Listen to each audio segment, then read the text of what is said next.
ခေါင်းကိုခါ၍ကြုံတွေ့ရာနိဗ္ဗာန်ထင်၍လူတွေမရှိရတဲ့စိတ်ရိုင်းတလေမြင်မျောရင်းနဲ့တော့ကတော့မှရှင်ပြောမွေလက်ဝါကူကခေါင်းကိုခါ၍လက်ဝါကခေါင်းကိုခါ၍ကြုံတွေ့ရာနိဗ္ဗာန်ထင်၍လူတွေမရှိရတဲ့စိတ်ရိုင်းတလေမြင်မျောရင်းနဲ့တော့ကတော့မှရှင်ပြောမွေ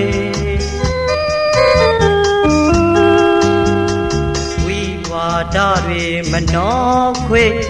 တရဖူဆောင်၍မိုက်ချင်သူတို့ရဲ့နောက်ဆုံးနေ့မကြောက်တင်၍မိုက်ချင်သူတို့ရဲ့ဘဝလမ်းခွေအနတ္တစိတ်ရိုင်းတလေပြုပြင်းရဲ့နေရာမှာဖွေရှာတွေ့လဝဘုကာ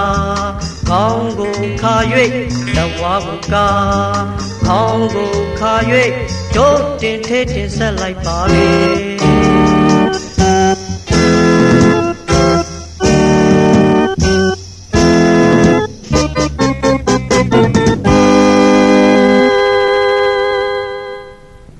အခုလိုကျွန်တော်တို့ရဲ့ကချင်မနောဘွဲကို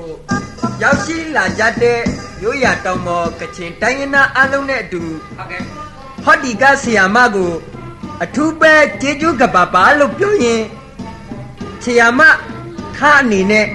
စကားနည်းနည်းလောက်ပြောပါလို့ဒုဝအနေနဲ့တောင်းဆိုပါရသည်ခင်ဗျာ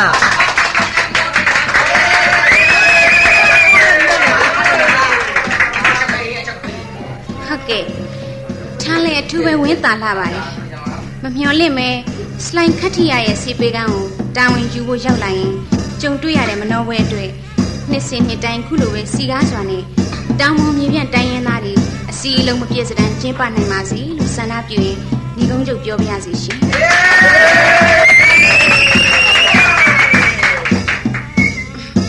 မင်းနဲ့လည်းမ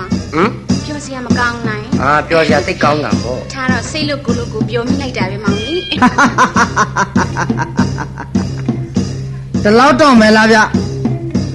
နေပြန်ကားမဆွေကြီးတို့ဟာဒီလောက်တော့မယ်လားဗျဘိုလ်ကြီးဗယံတို့ရောက်လာကြတာကိုကြွပါခမညာကြွကြပါဘိုလ်ကြီးလူဘယ်နှယောက်ပါလာတယ်ဆိုတာကိုပြောပါနော်ဒူဝအနေနဲ့စားဖို့ရောတောက်ဖို့ပါစီစဉ်ထားပြီးသားပါဘိုလ်ကြီးကိစ္စမရှိပါဘူးဒူဝဟောဒီဧည့်သည်တွေကဘယ်ကလဲဘာကိစ္စလာရလဲဘယ်တော့ပြမလဲဒူဝပြောပါဒီကဧည့်သည်ကတော့ကျမနာမည်ဆီယာမထားလို့ခေါ်ပါတယ်ဆရာမထားဟုတ်ပါတယ်စလိုင်းခတ်ထီရဆေးကမှတာဝန်ကြလို့မြေပြန့်ရောက်လာတာပါဒီနေ့နဲ့မှ3ရက်လောက်ပဲရှိပါသေးတယ်ဟောတာကတော့ကျမနဲ့ခဏလိုက်လာတဲ့ဧည့်သည်ကဲပါလေကျမတို့အကြောင်းတော့ပြောပြီရှင့်အကြောင်းလည်းတစ်စိတ်လောက်ပြောပါရှင်ကဘယ်တက်ကနာမည်ဘယ်လိုခေါ်တယ်လဲဆိုတာပြောစမ်းပါကြိုက်ပြီရှင်ကြိုက်သွားပြီခမည်းကတော့ကျုပ်သိကျဲသွားပြီဗျာမစင်ပါနဲ့မအောပါနဲ့ကြိုက်တယ်ဆိုတာကခမည်းပြောဖို့ဆိုပုံတတိစီလို့ကြိုက်တယ်လို့ပြောတာပါခမည်းမိတ်တာကိုကျွန်တော်ပြောမယ်ဆရာမ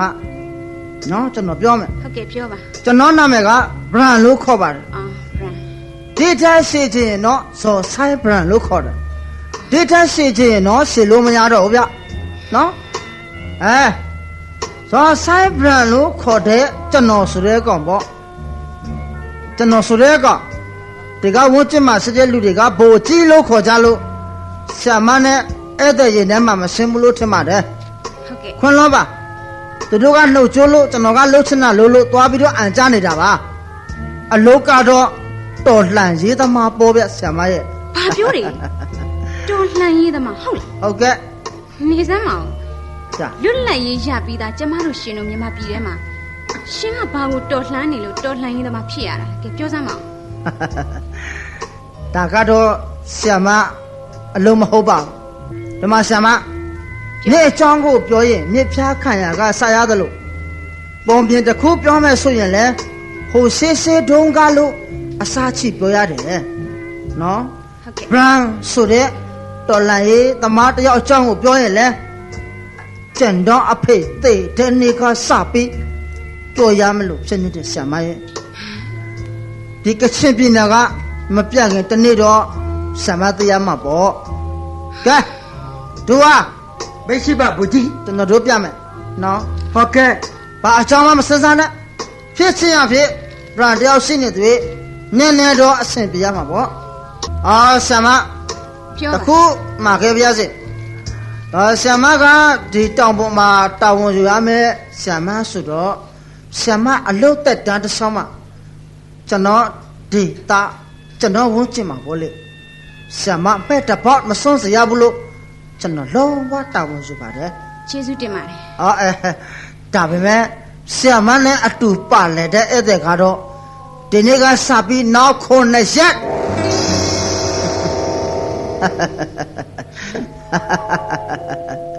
ဒီထက်တမနဲ့ကြော်သွားရဲ့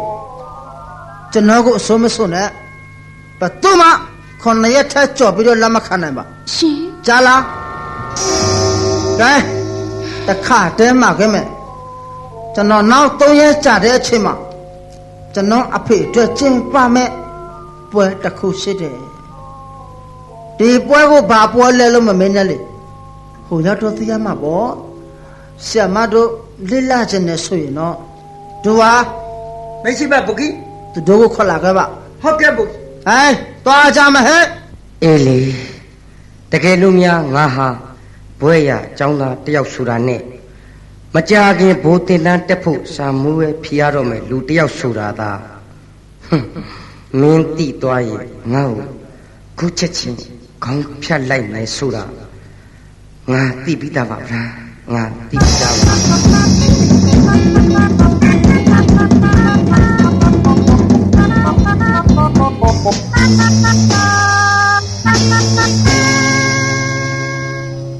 အခုကျုပ်ချင်းပါတဲ့ပွဲဟာကျုပ်တို့ရဲ့ကချင်ရိုးရမှာမပါတဲ့ပွဲတစ်ခုပါဘာဖြစ်လို့လဲဆိုတော့ကျုပ်အဖေဟာဒီနေရာမှာတာမတော်နဲ့တိုက်ပွဲဖြစ်ပြီးတည်သွားတယ်ဗျာ ဗျာ ရှင် တည်သွားတယ် ဟုတ်ကဲ့ ဒီနေ့ဟာအဖေတည်လို့တနေ့ပြည့်တဲ့နေ့ပါ ဟုတ်ကဲ့ခင်ဗျာ ချိုးအဖေကကျုပ်ကိုမှသွားတယ်ဗျာဘာဖြစ်ဖြစ်အဖေအတွက်မဲအသေးခံမပြေတဲ့ကျွေးပိတ်ဆက်ရမယ်တဲ့ ဟုတ်ကဲ့ ဘာစားမလဲဒီကျွေးရပါကျွေးလဲဆိုတာနားလည်ပြီးသားပဲ ဟုတ်ကဲ့ခင်ဗျာ ဒီနေ့မှာတော့အဖေအတွက်ကျင်းပတဲ့ဆူတောင်းပွဲပါ ဟုတ်ကဲ့ ဒါလောက်ဆိုရင်ရောက်လာတဲ့ဧည့်သည်နှစ်ယောက်သဘောပေါက်လောက်ပြီလို့ကြုတ်ထင်ပါတယ် ဟုတ်ကဲ့ ပုတ်ပါတယ် ဆက်ပြပါအောင်ဗျာ ကဲအားလုံးနားထောင်စမ်းဟဲ့မင်းတို့ကငါပြောချင်တာကခုချိန်ကစားပြီးမိမိစိတ်ထဲမှာရှိသလားထင်သလားတဘောရှိတောင်းနိုင်စားနိုင်တယ်နောက်ထပ်တနာရီကြာမှာအဖေအတွက်ဆူတောင်းပွဲကျင့်ပါရမယ်ကြားလားကဲဆရာမရဲ့ဧည့်သည်မေးဆွေ ဟုတ်ကဲ့ခင်ဗျာ ဒီခေါင်ရည်တော့ပါ ဟုတ်ကဲ့ ကြက်ကင်စားပါ ဟုတ်ကဲ့ ခံပြစိတ်ချမ်းသာသလိုနေပါ ဟုတ်ကဲ့ခင်ဗျာ ကျွန်တော်ကိစ္စရှိလို့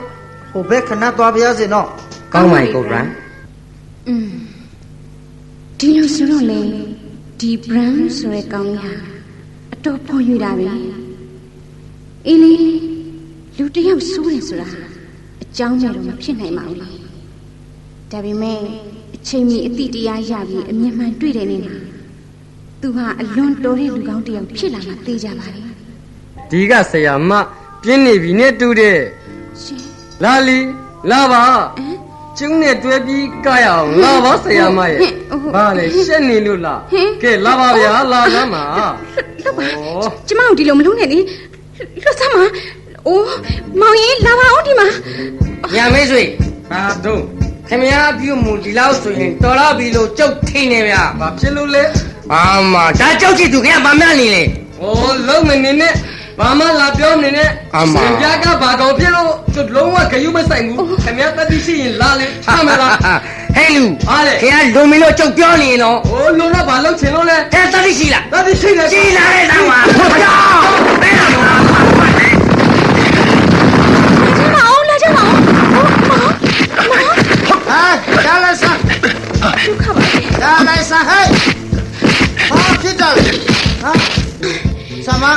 ကျွန်တော်ကိုပြောပါဖြစ်လို့လေဟာဘာဖြစ်ရမှာလဲရှင်တပည့်ဟိုအကောင်ပေါ့ထောင်းကိုသူနဲ့ကမယ်လို့အတင်းဆွဲခေါ်လို့မောင်နဲ့စကားများပြီးခုလိုဖြစ်တာပဲဟာရှင်လူတွေတိတ်ရိုင်းနေရှင်တို့တိတ်ရိုင်းနေသိလားဖြစ်မဖြစ်ရတဲ့ဆရာမရဲ့ကျွန်တော်တောင်းပန်ပါတယ်ဆရာမကိုကျွန်တော်တောင်းပန်ပါတယ်ခင်ဗျကျွန်တော်တပည့်တိမ်မုန်းနေလို့ခုလိုဖြစ်သွားတာပါဒီကိစ္စအတွက်ဆရာမတို့နောက်မဖြစ်ရအောင်ကျင့်တဲ့အထိကျွန်တော်ဒီကောင်းကိုဆုံးမပါမယ်လို့ကတိပေးပါတယ်ဗျာနော်ဟုတ်ကဲ့နော်ဆရာမတင်မန်ဘူကြီးပရံမှန်တယ်ခင်ဗျားကဒါပါလောက်တာလေဟာဒါနဲ့ဘူကြီးပရံပြောတော့ကျုပ်တို့ကိုလွတ်လပ်စွာနေရမယ်ဆိုဒါမှမဟုတ်ခင်ဗျားကဒီဆရာမကိုတီးလို့နာတာလားဗျဟဲ့ကောင်ပရံဆိုတဲ့ကောင်မင်းဒီလိုပြောရတာတော်တာပေါ့မင်းသိတော်တာပေါ့မင်းသိတော်တဲ့ကောင်ပေါ့ကျောက်ဆိုတဲ့ကောင်နဲ့သူရဲ့အတိုင်းဝိုင်းရှိမင်းခုလိုပြောတဲ့အတွက်ထိုက်တန်တဲ့စုပေးရမှာပေါ့ဟုတ်လားရဟဲ့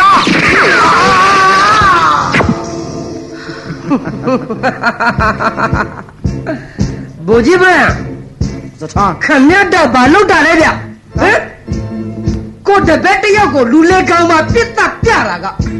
ခမရကိုခမရတရားကောင်းလို့မှတ်တယ်လားဘူကြီးပရံဇတူသားစားရင်ဟင်းသားကိုတောင်ပြတ်တယ်ဆိုတာခမရမသိဘူးလား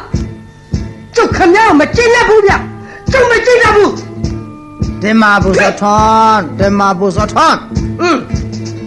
ဒီကိစ္စမှမကျင့်နိုင်ရင်လေကျုံနဲ့ခမရနဲ့အချိန်မြေးရှင်းလို့ရတယ်ဓမ္မဘူဇထွန်းဒီကအဲ့တဲ့ရှင်းမအများရှင်းမထားမျိုးလှုပ်ထားခါတော့ကျုပ်လက်မခနိုင်ပါဒါဟာအကြောင်းနဲ့ကျုံနဲ့ထားချရဲတော့ပါလေမဟုတ်အကြောင်းနဲ့အကျိုးနဲ့ရင်ဆိုင်ရမှာဒါကြောင့်ဒီလိုပဲဆုံးမပေးရမယ်အာဟာဒီကဆရာမနဲ့အဲ့တဲ့ကျောင်းစိတ်မကောင်းစွာနဲ့ပဲကြောက်မှပါတယ်ဗျ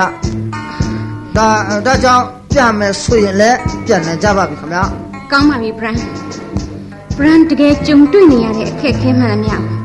ဆရာမနားလည်လိုက်ပါပြီဒါကြောင့်လေစတွေ့စဉ်ကဘရန်ရဲ့အပေါ်မှာထားရှိခဲ့တဲ့အမြင်စိုးတွေအားလုံးပျောက်သွားပြီလို့ရိုးသားစွာပဲပြောရမှာပဲဘရန်အော်ဆရာမရဲ့ဒါတော့ပြောစရာမလိုပါဘူးဘရန်ဆိုတဲ့ကောင်ကလူပါအချိန်နဲ့ရဖြစ်ရတဲ့ကိစ္စမှာရှေ့မတိုးတာနောက်မဆုတ်တာလို့လုံနေကြတဲ့အရှာကလွဲသွားရင်ကျုံးမနှလုံးသားရှိပါတယ်ဆရာမကျွန်တော်ပေါ့အမြင်ရှင်းသွားပြီမဟုတ်လားရှင်းသွားပါပြီဘရန်တလောက်ပြောရုံနဲ့ပဲဝန်တာလာပါပြီဆရာမရဲ့ဝန်တာလာပါပြီဗျဘယ်သူတွေနဲ့မှမတူတဲ့တောင်မော်သားရဲ့သစ္စာစကားနဲ့မေတ္တာတရားကိုဆရာမတို့အသေးမှပြုသွားတယ်ဆိုရင်ပဲကျွန်တော်တို့တစ်ချက်အမျိုးသားအားလုံးကိုစားဘရန်ကကျေချူးကပါပါဆရာမရဲ့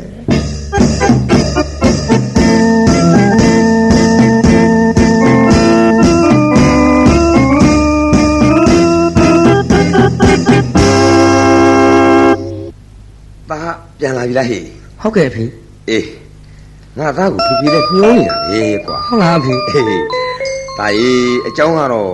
ငါသားအတွက်ရောဖေဖေအတွက်ပါဝမ်းသာစရာအကောင်းဆုံးသတင်းတစ်ခုကြောင့်ပဲသားကြီးဟုတ်ကဲ့ဖေပြောပါဖေဖေသားလဲထားကိုလိုက်ပို့ရင်းနဲ့စိတ်မချတာနဲ့1ရက်2ရက်3ရက်လင်းဝ6ရက်ကြာသွားတာပဲအဖေရဲ့အဖေသားကိုခွဲလွတ်နော်ဖေနော်အေးကလေးမထားအတွက်ငါသားပူပင်ရတယ်လို့ဖေဖေအနေနဲ့ကလည်းသားအတွက်ပူပင်တော့ကဖြစ်ရတာပေါ့ဒါတော့ဖေဖေချူးမပဲကဲသားလေးမောင်မျိုးမင်းညာမင်းအတွက်ဖေဖေဖြစ်စေခြင်းလုံးလို့ကြိုးစားပြီးဖန်တီးခဲ့တယ်လို့ဟုတ်ကဲ့ဖေငါသားရဲ့အရေးချင်းကလည်းကောင်းမှုကြောင့်ငါသားဘိုးတင်တန်းတက်ဖို့ခေါ်တဲ့သတင်းပဲသားကြီးငါဘိုးတင်တန်းတက်ရတော့မင်းဒါဆိုရင်တော့ငါဖြစ်စေချင်တာအားလုံးဖြစ်တဲ့နေ့ပဲလို့ဆိုရမှာပဲအော် တခြားအရာအလုံးတဲ့ငါတတ်မတော်အရာရှိဘဝနဲ့ပထမဦးဆုံးရှင်ဆိုင်ရမယ်လူကဗရမလာ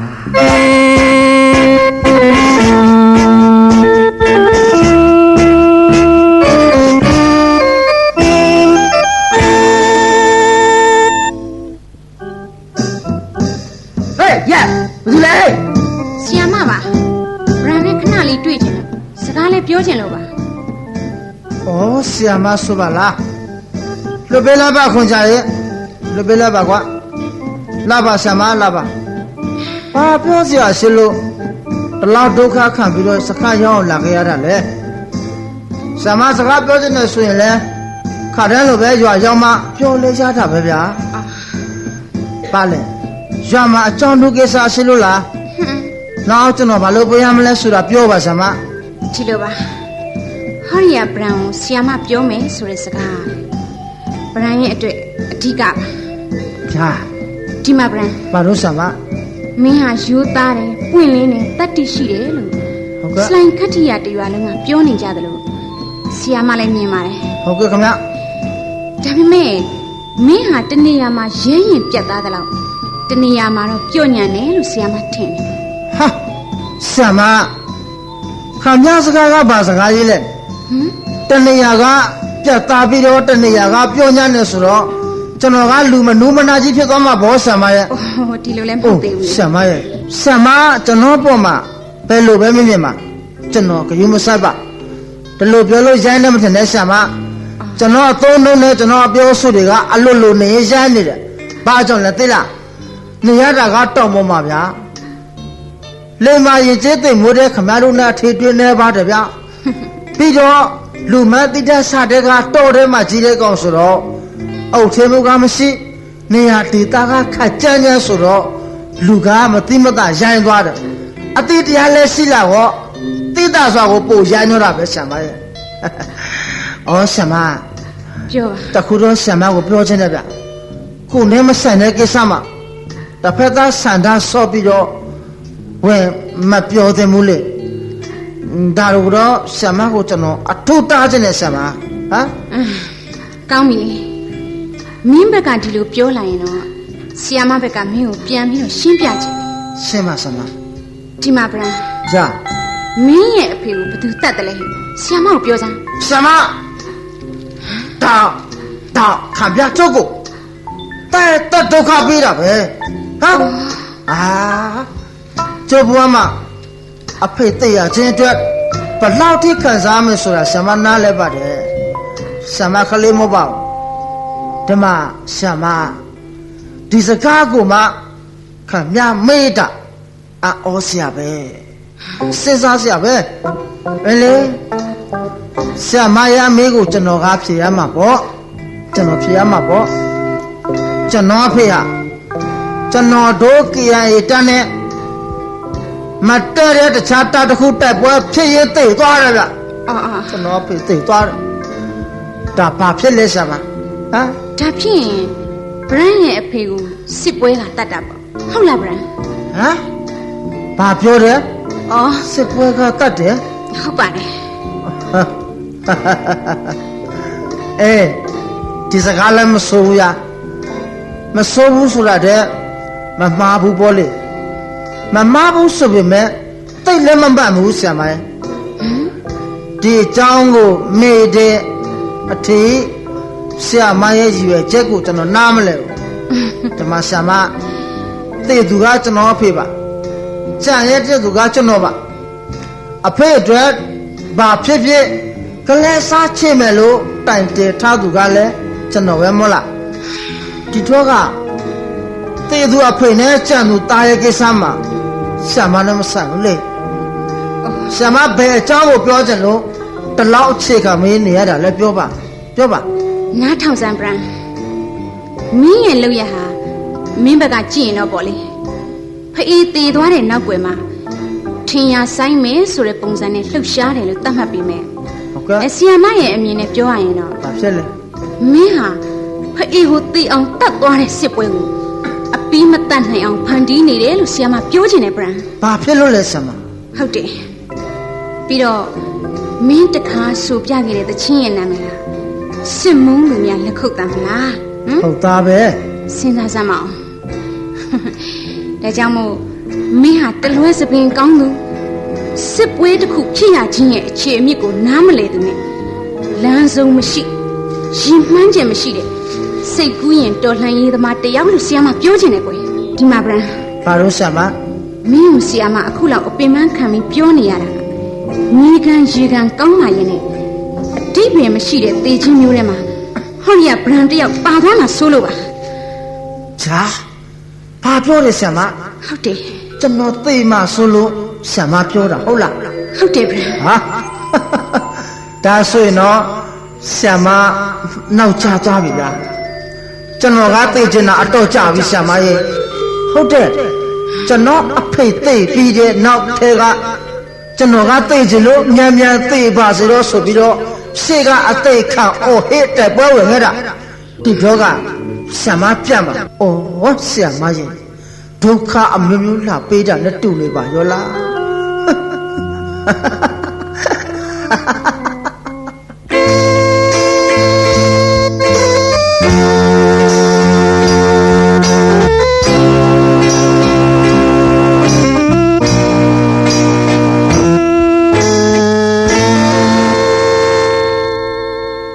ဘိုလ်ကြီးတို့ကိုကျွန်တော်တို့အားလုံးကဝမ်းသာလှိုက်လဲစွာကြိုဆိုပါတယ်ခင်ဗျဟုတ်ကဲ့ခုလိုတနေ့လုံးကထွက်ပြီးကြိုကြတဲ့အတွက်ကျွန်တော်အားလုံးပဲအထူးကျေးဇူးတင်ရှိပါတယ်လို့ပြောပြစီဗျာဒူဝါတို့အားလုံးကိုလည်းကျမ်းမာပါစေလို့ကျွန်တော်ဆုမကောင်းတောင်းပါတယ်ကျေးဇူးတင်ပါတယ်ခင်ဗျဟုတ်ကဲ့ဟုတ်ကဲ့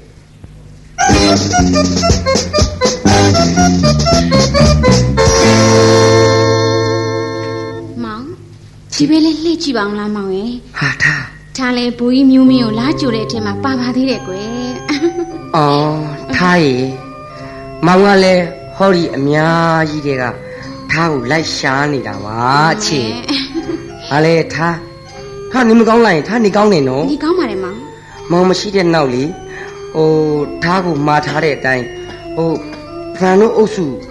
သူတို့ပြောသလိုလာပြီးဂယုစိုက်လိုက်အဲ့ကိစ္စမောင်ကိုပြောစမ်းမအောင်ထားရေပြောမှာပေါ့မောင်ရေရွာကြမှာအေးစီစီပြောကြတာပေါ့နော်ရတယ်လေဟိုမှာရွာလူတွေကလည်းအားလုံးပါကြတယ်မောင်ဟုတ်လားမောင်ကြည့်ရတာနည်းနည်းပိန်သွားတယ်နော်ပင်မနာပဲချစ်ဟာတင်နန်းကာလာသိပင်မနေနေတူတယ်ဟုတ်လားဟုတ်တယ်အောင်ထားရေလက်နဲ့ကင်ပြီးအဖြစ်သမားနဲ့ရင်ဆိုင်ရမယ်စစ်သားကောင်းတယောက်ဖြစ်ဖို့အရေးမှာနောက်ဒီတဲ့ပင်မစရာတွေအများကြီးရှိပါသေးတယ်ကွာသူသိပြီးစကားတတ်တယ်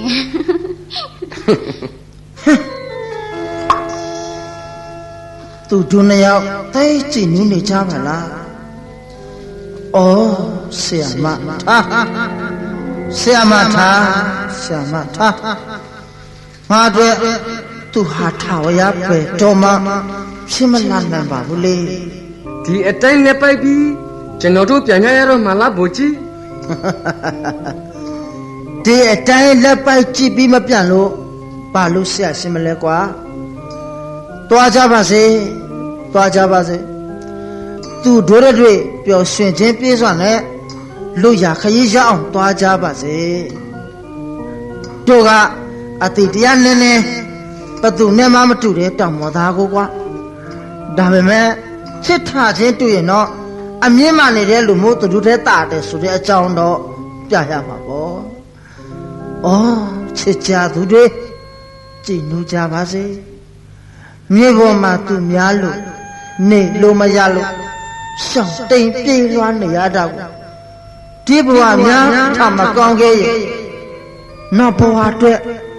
လူဖြစ်ဖို့လည်းမလွယ်ကျင်တဲ့ဘဝမျိုးမို့တဝက်ရှော့ထားလိုက်ကြကောင်းပါတကွာ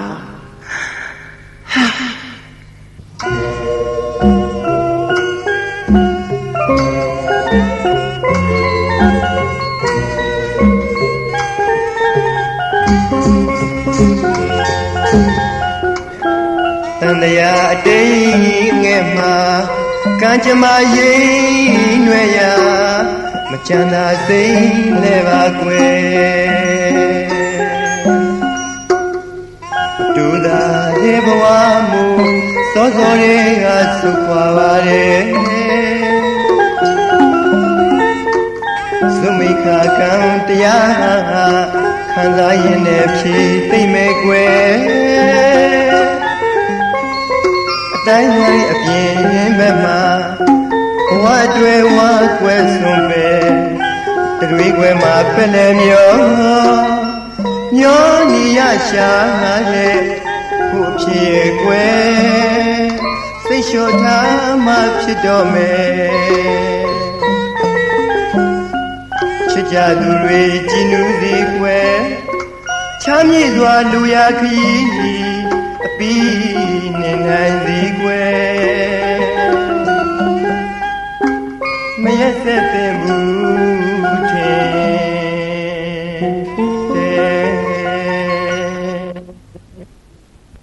ကျွန်တော်ဒါကြောင့်ဘူကြီးဘရန်ကိုခဏခဏပြောနေတာပေါ့ဘူကြီးဘရန်ကမအိမ်မနေပဲဒီလိုပဲလုံနေရင်တော့ရန်သူနဲ့ရေဆိုင်လို့ဒုက္ခမရောက်ပဲ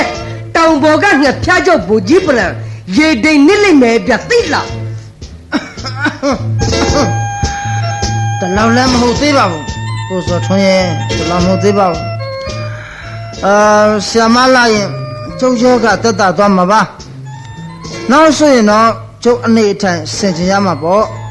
ဟုတ်တယ်မလားတာမတော့တော့ခေါင်နဲ့ချီဝေကိုဖြတ်လာပြီးဆိုတာဟုတ်ရဲ့လားဟုတ်တယ်ဘူကြီးဘရန်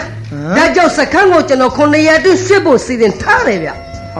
လူစုံရောက်တဲ့နေ့မှာကျွန်တော်တို့ကတလစာရိတ်ခံတဲ့စခန်းရွှေ့မယ်ဟော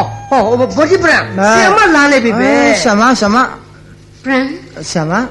မင်းနေမကောင်းဆိုဟာလားဟုတ်ကဲ့ဆရာမမင်းတို့အားလုံးငှက်ဖျားမိနေတယ်ဆိုလို့ဆရာမလိုက်လာတာဘယ်လိုနေသေးလဲအားလုံးရဲ့အခြေအနေကတော့သိမဆူလာပါဘူးဆရာမရဲ့ပြောရရင်တော့ကောင်းတဲ့လောက်ရှိပြီလို့ပြောရမှာပေါ့ကျွန်တော်အခြေအနေပဲဆိုးတယ်ဆရာမကျွန်တော်တယောက်ကိုသိကြောက်တယ်ဆရာမကျွန်တော်တို့တောင်ပေါ်ကချင်မျိုးသားတွေကညတော့အဖြစ်တုံချိုးတချိုးလောက်ကဒီယောဂနဲ့သိချရတယ်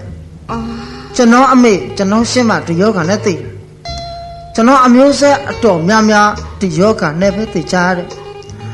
ဒါကြောင့်ဒီယောဂတော့ကျွန်တော်ကြောက်တာအမှန်ပဲဆရာမရဲ့ဆရာမကိုမရောက်မယ်ဘာမြလဲရွာမှာတတ်မတော်ရှိသလားဆရာမ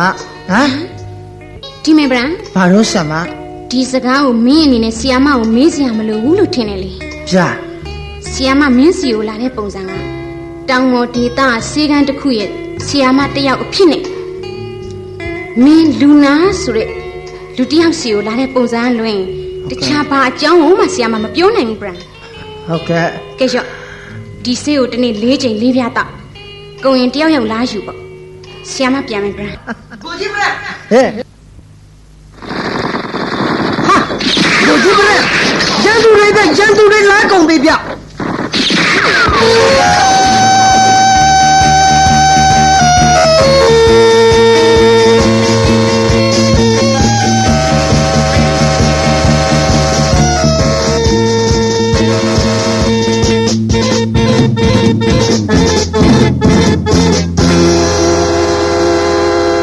ောင်တို့မင်းကတိုက်ပွဲနည်းနည်းပါးပါးဖြစ်သွားတယ်ကွာဒီတောင်ပေါ်လူစစ်စင်ရေးထွက်လာကြရခဏခဏတိုက်ပွဲဖြစ်နေကြမှုတိတ်တော့မဆမ်းပါဘူးထားရဲ့ဒါပေမဲ့ထူးဆန်းတာကမောင်တို့ဝင်စည်းတဲ့စခန်းလေးတစ်ခုမှာဘရန်ကိုယ်တိုင်အုပ်ချုပ်နေတာကိုမောင်တွေ့ခဲ့ရတယ်နောက်တော့ထားရဲ့သူတို့လည်းဆုတ်သွားကြတယ်လေဒီကောင်ကြီးကိုမောင်တစ်ခေါက်လောက်တွေ့ပြီးတော့မောင်ဆွေးနွေးခြင်းသေးတယ်ထားရဲ့မောင်တကယ်သူနဲ့တွေ့ခြင်းထားကြိုးစားထားပါမယ်တကယ်ပြောတာလားထားတကယ်ပါတကယ်တော့ဘရန်ဟာလမ်းမကိုရောက်နေတယ်လို့နဲ့လမ်းမကိုမြင်စားပြုတ်နေတဲ့သူတယောက်လို့ဟုတ်လားထားတော့မြင်နေမိတယ်မောင်တကယ်တော့တကယ်ဘိုးကြီးဟာလေလူတယောက်အင်းရှိကဝေးလာနေတယ်ဟုတ်လားသူနောက်ကလူနှစ်ယောက်ကိုလည်းခြံစည်းကိုကွယ်မှာအဆောင်ဖြစ်နေထားခဲ့တယ်မတင်ကားကြပဲဘိုးကြီးကောင်းပြီရဲ့ပေါ့မင်းတို့နှစ်ယောက်နောက်ဖေးကစောင့်နေသိလားထားမောင်ခန်းနဲ့ကအခြေအနေစောင့်ကြည့်နေမယ်ထားအိမ်ကြီးမပြက်စီနဲ့တော့ကြားလားစိတ်ချမောင်ဘာဖြစ်နေတာတော့ဆရာမရဲ့ဟမ် မျက်နှာလည်းမကောင်းပါလားကျွန်တော်ဆံမကိုကြည့်တယ်ဆံမမျက်နှာတစ်ခုခုကိုတော့တော့ကားဖြစ်နေတဲ့ပုံပဲခလန်းလန်းကပဲကြည့်ကြည့်အနာကကြည့်ကြည့်အဖြေကရှင်းပါတယ်ဆံမတတိထားနော်ခမရောက်နေတဲ့နေရာကတောင်ပေါ်ဒေသရဲ့အလက်ဆက်လိုက်ခတ်တရဒီကရှေ့ကို-လောက်သွားမင်းဆွန်ပရာဘွန်ရဲ့ဧရိယာနောက်တစ်ဆင့်ကျော်ပြီးတော့-ကျော်သွားမင်းလော့ခေါရှိပွေဒီဝတ်ကျမကတော့ဆံမဘာလွတ်လို့အချရာကစပရာတေပြစားလို့မှတ်ပါတခုတော့ရှိတဲ့ဆံမဗရန်ကဆံမကိုဆိုရင်တော့ဆော့တွဲထားပြီးသားပါခလုံးပြီးသားပါဆံမပြတ်နေတဲ့မျက်နှာတခြားအကြောင်းမရှိလို့တာမန်နေမကောင်းလို့ဆိုရင်လည်းကိုပြန်ပြီးတော့ဆေးထုံးတော့ဟုတ်လားဆံမဆီယမဘာမှမဖြစ်ပါဘူးကွယ်မင်းဘာကိစ္စရှိလို့ဆီယမစီကိုလာတာလဲဟိုပြီးတော့လေဆီယမဘာအကူညီပေးရမလဲပြောလေကိစ္စမရှိဘဲနဲ့တော့ပဲဒုက္ခခံပြီးလာပါမလဲဆံမရဲ့ဒီမှာဆံမပြောပါဗျာခံပြတိတ်ရဆက်တဲ့ခံပြတိတ်တတ်တဲ့ချုပ်ခါခမရကိုတံပိုးထားပြီးကောင်းပေါ်တင်တကယ်မြတ်တစေနာအပြည့်နဲ့ဂယုဆိုင်ထားပါရဲ့နဲ့ဆံမချုပ်မြတ်တစေနာကိုစော့ကားဘရန်ဘာရီပြောနေတာဒါကျုပ်ကိုလှည့်နေဒီမှာဆံမကျုပ်တို့မှဒုက္ခတွေဖြစ်လို့ဆံမခဏလာခဲ့ပါလို့ခေါ်တဲ့ကိစ္စမှာဘာဖြစ်လို့ကျုပ်တို့စခန်းကိုတာမတော်ကိုအဖော်ခေါ်လာတယ်လေပြောဟမ်ကြားလေဒီမှာဆံမဘရန်ဘာကောင်လဲဆိုတာဆံမသိပါတယ်ဘရန်ဘွားမှာတယောက်တစ်ချမ်းတစ်ဖက်ရှိကျုပ်ဘာဖြစ်လို့မှခရုမဆက်ပါမင်းကျုံနားလေတယ်ဆံမကျုံနားလေတယ်ခံကြရဲ့လင်တော်မောင်ကိုဘရန်စီရဲ့နေရာကိုတိုင်ပြမယ်ဆိုပြီးတော့ဟောလာတာမဟုတ်လားကြားလေဆံမဒီမင်းဘရန်ဘာလို့ဆံမင်းဒါဆီယမကိုတက်အထင်မှားတာပဲဆီယမရဲ့မြစ်တာနဲ့စီရနာမင်းစော်ကားတာပဲဒီမေဗရန်ဘာတော့မင်းတို့ငှက်ဖျားမိသူတစုတောင်ကြီးကိုရောက်နေတယ်ရွာထဲကိုမဝင်ရဲဘူးဆိုလို့ဆီယမလာခဲ့တာလွင်တခြားဆီယမမှာဘာအကြောင်းမှမရှိဘူးဆိုတာမင်းနားလေထားပါခံပြတဲ့မှုရာကောင်းတယ်ဆံမရဲ့ဘရန်ဆိုတဲ့ကောင်ကမိုးနှမ်းမြေညှက်ရိုက်တိုက်ရဲ့တော့ဒီကြကကတိကတကြနေမဲ့ကောဟမ်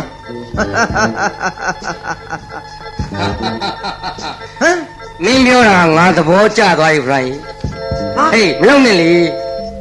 လုံးဝလှုပ်မှမကြနဲ့ဗရာငြိမ်လေးနေလိုက်ပါမင်းနောက်မှလည်း2ယောက်ပါတယ်လို့အေးငါနောက်မှလည်း2ယောက်ပါတယ်ကွာနောက်မင်းနဲ့ငါ2ယောက်ချင်းစကားပြောချင်လို့ငါစောင့်နေရတဲ့အချိန်အမျော်လင့်မဲမင်းကရောက်လာလို့ငါပြောရတော့မှာပဲဗထိုင်ကြီးကဲဘာလဲမင်းတနတ်ပါတဲ့လွယ်အိတ်ကို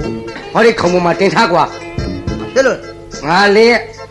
ငါတနတ်ဟောဒီမှာပါတဲ့ငါရဲ့ကပတ်ကိုဖြုတ်ပြီးတော့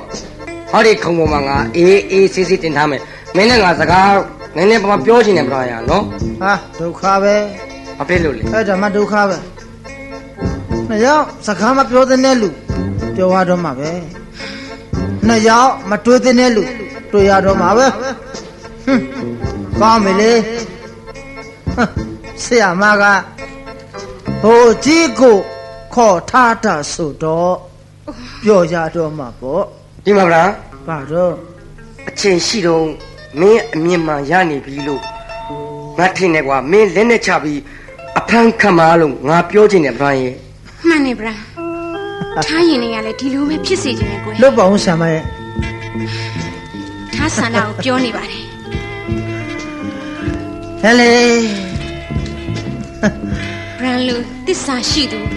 တတ္တိကောင်းလူငယ်တယောက်ဟာတိုင်းပြည်ရဲ့သားကောင်းတယောက်ဖြစ်နေရက်တည်သေးပါတယ်ဗရန်ရဲ့ဟုတ်တယ်ဗျာဘာဗရန်ကိုတိုင်းပြည်ရဲ့သားကောင်းတယောက်ဖြစ်ရက်တည်သေးပါတယ်ဟုတ်လားဟုတ်တယ်ဗျာဟုတ်တယ်ဘိုးကြီးနဲ့ဆံမကဗရန်ကိုလက်နဲ့ချဖို့ပြောနေကြတာလား ဝါနေပါတယ်ဘုကြီး ဘာဖြစ်လို့လဲ ဝါနေပါတယ်ဆရာမဘရာလည်းနဲ့မချပါဘူးဘုကြီးနဲ့ဆရာမတို့ပြောတဲ့စကားတွေကိုခါခါတီးတီးညင်တာပဲဆိုပြီးမုံမသွားပါနဲ့ခမရတို့ဖြစ်ချင်နဲ့လက်နဲ့ချတဲ့ဆိုတဲ့ကိစ္စဖြစ်လာမှာပါဖြစ်လာရမှာပါ ဟာဝမ်းသာလိုက်တာပါရင် ဘယ်တော့လဲသိလား ဘယ်တော့လဲ နေလာပါပြီ ဝမ်းသာလိုက်တာတော့ရ နေလာပြီဆိုတော့မကြခင်လက်နဲ့ချတော့မယ်ဆိုတဲ့သဘောပေါ့ ဟာဟုတ်လားဟာကောင်းနေတော့ရငါလည်းသိဝမ်းသာတာပဲမင်းလက်နဲ့ချတဲ့နေ့ဟာဘယ်နည်းလဲကွာဗလားငါ့ကိုပြောစမ်းကွာပြောစမ်း ပြောလိဘယ်နည်းလောက်လဲနေချမယ်ဆိုတာဆီယာမလည်းသိကျင်တယ်ကွယ် ဟာပြောလိကွာရ ပြောလိ ပြောမယ်လေပြောမှာပေါ့ပြောမှာပေါ့ဗရာလက်နဲ့ချမယ်နေ့ကမှတ်ထားနော် ဟုတ်ပြီ တော်လဲလို့ကျဲကျွေနေကွယ်လို့လှပြောက်တောင်ထိမ့်မကြောက်ပေါက်အနောက်ကနေထွက်ဒီစကားတွေအလိုဖြစ်မှဗရာလက်နဲ့ချမယ်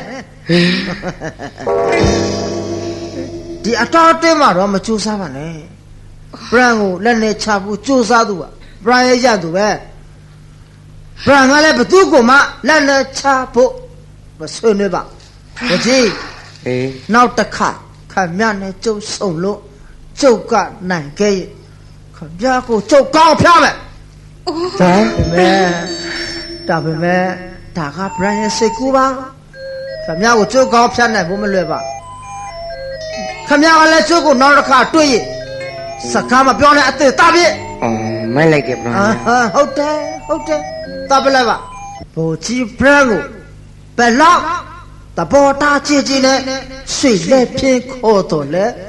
လက်ဝါကိုကခေါင်းကိုခါ၍ကြောခိုင်းဆက်ကြည့်ဝေးရာကိုနေရလိမ့်မယ်ပြော အော်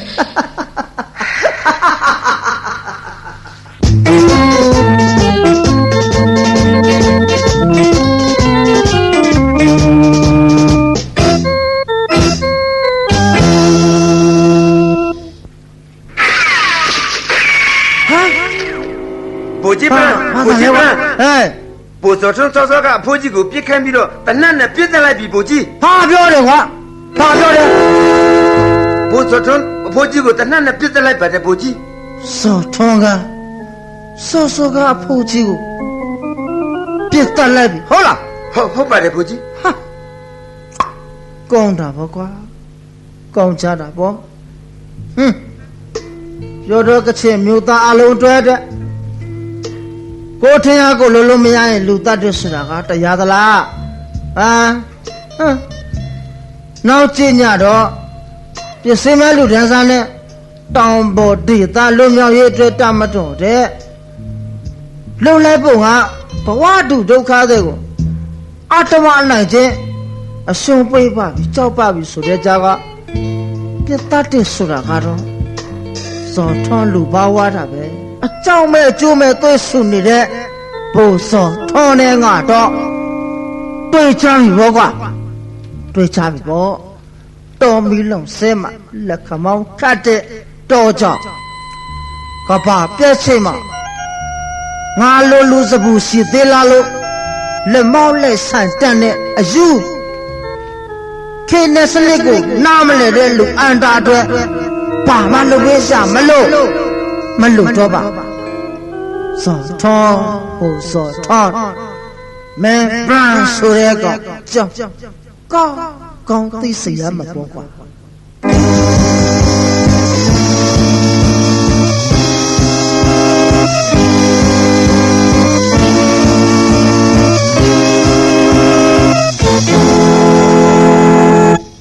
ကျွန်တော်ဆက်ပြောမယ်ဆံမရဲ့ ပြောပါဗျာ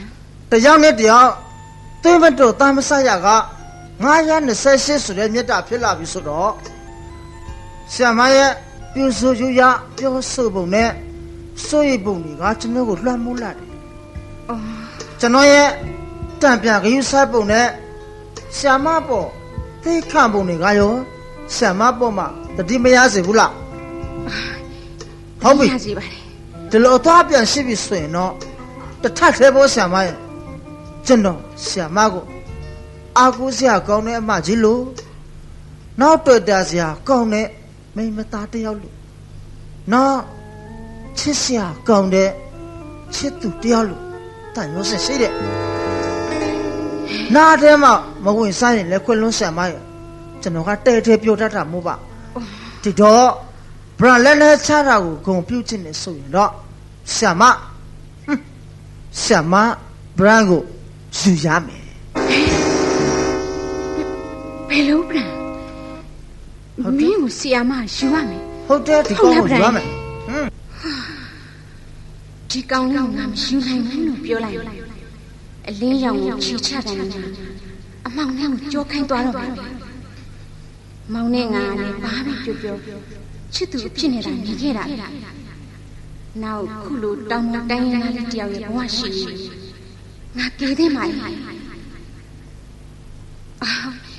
ရန်ဗျာဆမမင်းလက်နဲ့ချဖို့ကိစ္စကိုဒါဆက်လုပ်ပါဟမ်အလင်းရောင်နေမြေမှာဆီယာမမင်းအတွက်အသင်ဆောင်ဟမ်ဆမဟုတ်တယ်ဆမ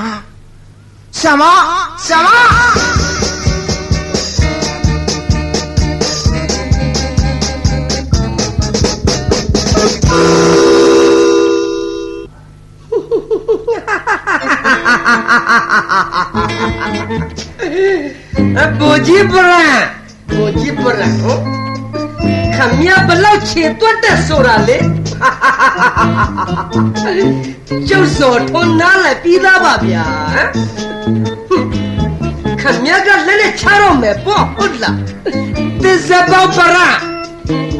ခမရလည်းနဲ့ချမယ်သစ္စာပေါဒီလည်းနဲ့ချမယ်နောက်ကိုဘယ်ကောင်တွေဘလောက်ပါတို့လောက်အမကောင်းနေပါဘူးလေနော်တဲ့ကောင်နေပါဦးကွာဗျာဘယ်နဲ့ဘယ်နေရာကလာမယ်လို့ဆက်တော်လဲဟဲ့ငါ့ကိုပြောစမ်းတပတ်ခါမှာတောင်ကြီးကပဲလာမယ်ရွာကတမတော်နဲ့ဒူဝါတို့ကတောင်ကြီးကိုလာဆောင်နေဖို့ချိန်ထားတယ်ဘို့စောထွန်း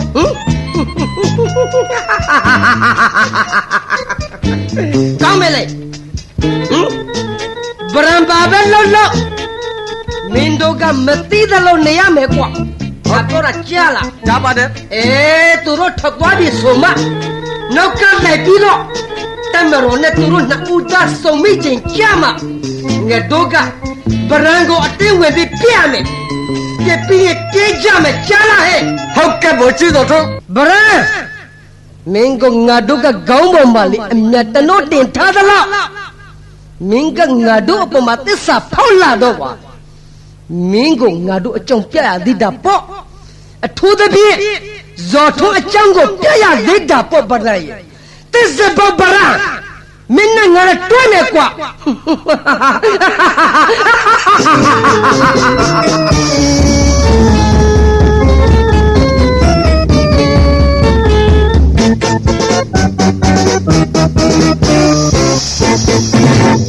တို့ဟာ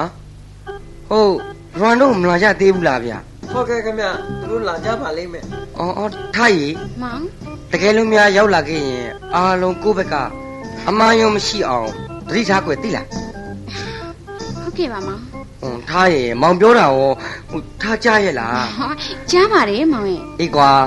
မောင်တို့ရဲ့မေတ္တာစေတနာကိုဗရန်တယောက်အားလုံးနားလည်စေချင်တယ်ကွာစိတ်ချပါမောင်ရဲ့ဗရန်ထားတို့ရဲ့မေတ္တာစေတနာကိုနားလည်ဖို့တဲ့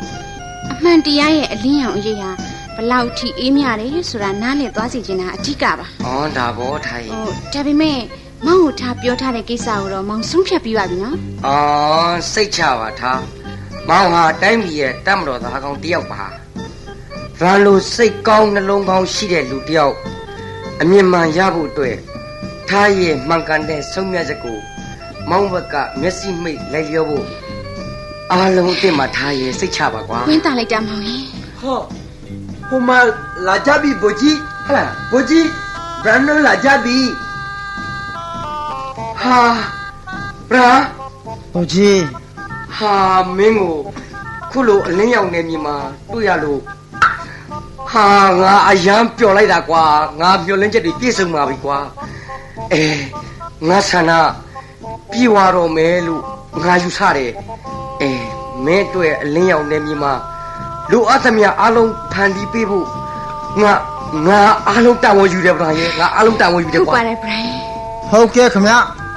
ဒီကွာဒီကားဘုကြီးနဲ့ဆံမတို့ခုလိုဗရန်လာမှရောက်အောင်စောင့်ကြတဲ့အတွက်ကျေးဇူးကပါလို့ပြောပြရစေဒီကားဘုကြီးနဲ့ဆံမတို့ရှေ့မှာဗရန်လည်းနဲ့ချရလို့ဝင်းတာအာရခြင်းနဲ့တူဆံမပြောလေဗျာခံဗျာဗရန်ကိုပေးထားတဲ့ကတိမဖြတ်ရဘူးနော်နော်ဆံမမဖြစ်ပါဘူးဗျာဟဲ့လေကျွန်တော်ကဆံမနဲ့ဒီကားဘုကြီးကိုစိတ်မချလို့ပါကဲဆံမဗရန်လေးယောက်နေမြေရောက်လာရင်ဆံမအနာကတပွားမှမခွာတဲ့ဆံမအတွက်ဗရန်ဖြစ်ရပါစေမယ်လို့ကတိပေးပါအိုးဘုကြီးညာနောက်ကပါလာတဲ့လူ10ယောက်နဲ့ကျွန်တော်အပဝင်အားလုံးဟာစိတ်တူကိုယ်တူသဘောတူနဲ့လာခဲ့ကြတာပါဟုတ်ကဲ့ဗျာကဲရော့ကျွန်တော်တနာ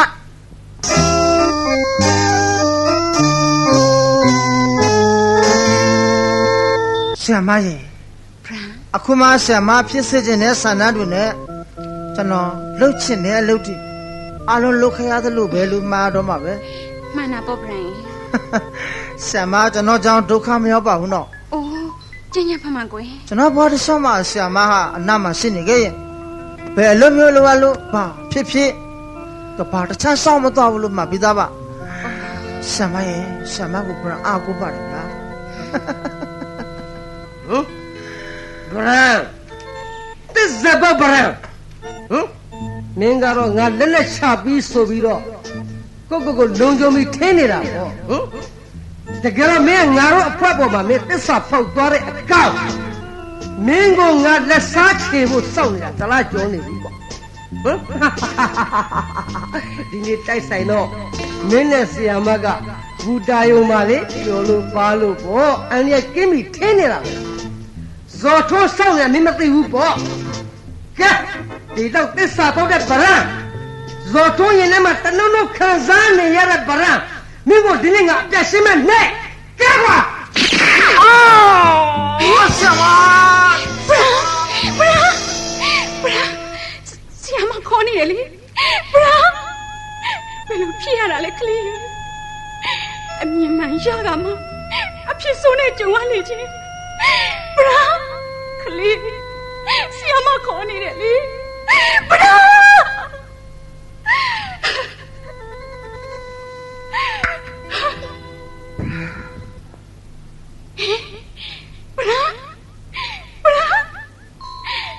ဆီယာမခေါ်နေတယ်လေဘယ်လိုဖြစ်ရတာလဲကလေးအမြင်မှန်ရကမှအဖြစ်ဆိုးနဲ့ကြုံရတယ်လို့ဗရာကလေးဆီယာမခေါ်နေတဲ့ကလေးဗရာမောင်လာပြီမောင်ရင်ဗရာအဖြစ်ကိုကြည့်ပါဦးမောင်ရင်ဗရာကိုကြည့်ပါဦးဗရာတကယ်ချင်းငါတကယ်ချင်းမလဲခံရတဲ့ဖြစ်ဆိုးလာရတကယ်ချင်းရဖြစ်ရလေကလေးမင်းငါမြင်မရအောင်အခုလိုအမျိုးမျိုးနီးလန်းနဲ့ပြပြီးကမှဖြစ်ရတဲ့တကယ်ချင်းဟာဖြစ်ရတယ်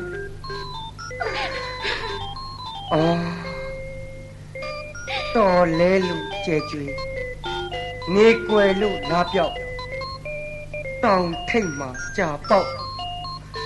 ဒီစကားတွေအကုန်ဖြစ်မှလက်နဲ့ချမယ်ဆိုတဲ့စကားအခုချိန်မှာတော့ရွှေလက်ဖြင့်ခေါ်တော်လေလောက်ဟာကခေါင်းကိုခါ၍ဗလာမင်းကြောက်ခိုင်းစန့်ကျင်ဝေးရကိုတရားလိတ်ဘုရားရဲ့တငယ်ချင်းချစ်ဆိုဗလာ